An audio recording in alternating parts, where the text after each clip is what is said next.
না দেখে রিফ্রেশিং কিছু খাওয়াও মা, আর পারছি না গরমে।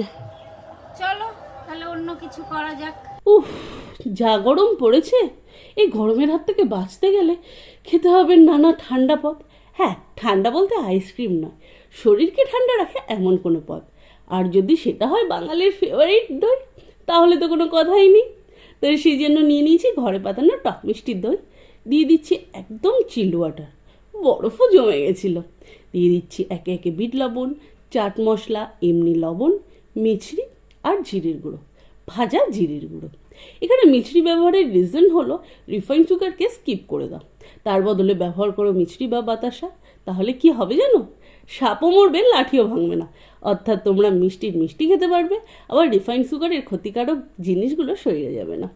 দেন বরফ, জিরের গুঁড়ো, বিট লবণ আর পুদিনা পাতা দিয়ে সার্ভ করো। গেস্ট আসলে তো জমে ক্ষীর।